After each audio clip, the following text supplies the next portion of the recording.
একটা বাচ্চা হয়ে গেছে, আই ডোন্ট নো এটা লাক কিনা মেয়েদের আমি জানি না, একটা বাচ্চা হওয়ার পরে না একটা ডিভোর্স চলে আসে, সেটা খুবই দুঃখের এবং এটা মেনে নেওয়া যায় না।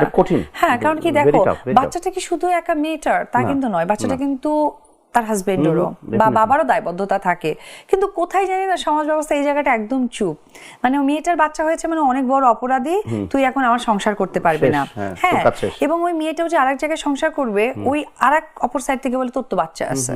তো আই ডোন্ট নো, তো ওই ধরনের কিছু মেয়েরা আছে, তারা হয় কি ইন ফিউচার বাবা মার সাথেও অ্যাডজাস্ট হতে পারে না, হয়তো বাবা বা মা কথা ঠোকায়, বাচ্চাকে ঠিকভাবে দেখেন, হয়তো বা বাড়িতে ভাই আছে ভাবি আছে। হ্যাঁ, তো ওই ধরনের মেয়েদেরকে, আবার ধরো অনেকে আছে যে শিক্ষা শক্তিটাও নেই, এই ধরনের কিছু মেয়েদেরকে আমি ধরো পার্লার ট্রেনিং করাবো।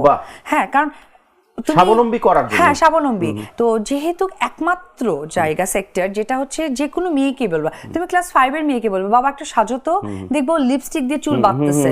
সো এই যে কমন সেন্সটা এটা মেয়েদের থাকে, তো সেই জায়গা থেকে আমার আসলে পার্লার দেওয়া, এবং আমি ভেরি সুন এই ধরনের দেখবা তোমরা যে আমি এরকম কিছু মেয়েরা যারা আছে তাদেরকে আমি ট্রেনিং করাবো, এবং ট্রেনিং করিয়ে আমি এলাকা ভিত্তিক কিছু প্রশাসনকে আমি তাদেরকে যুক্ত করব এই কারণে, কারণ একটা পার্লার দিতে কিছুটা অ্যামাউন্ট লাগে, কিন্তু কাজ শেখা থাকলে যে কোনো পার্লারে তুমি যুক্ত হতে পারো। তো প্রশাসনিকভাবে সেই মেয়েদেরকে পার্লারে আমি কাজ করে দেওয়ার ব্যবস্থা করব, যে ব্যবস্থা থেকে তাদের যে অ্যামাউন্টটা আর্নিং হবে যেটা যেন সে সচ্ছলভাবে চলতে পারে, এটা আমার একটা উদ্দেশ্য।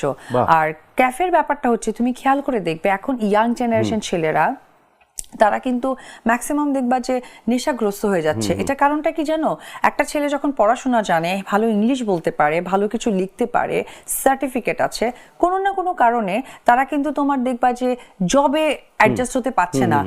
কিন্তু তুমি পৃথিবী ঘোরা মানুষ, আমেরিকা দেখেছো, সব জায়গায় আমেরিকায় গিয়ে একটা জিনিস খেয়াল করেছো নিশ্চয়ই, যে পার্ট টাইম একটা জব আছে যেটা ছেলেদের জন্য ক্যাফে শপে, এই যে আমাদের এখানে যে কেএফসি, বার্গার কিং, হাবি জাবি, কত কি আছে ফাস্ট ফুডের দোকান। যখন আমি এখান থেকে তাদেরকে ট্রেন করাবো, যখন তার এই যে বারিস্তাটা, বিশেষ করে বারিস্তা, কারণ কফির যে উপরে যে একটা ডিজাইন করে, এটা কিন্তু খুব টেকনিক্যাল একটা ব্যাপার, কিন্তু এটা তুমি না শিখলে আবার পারবে না।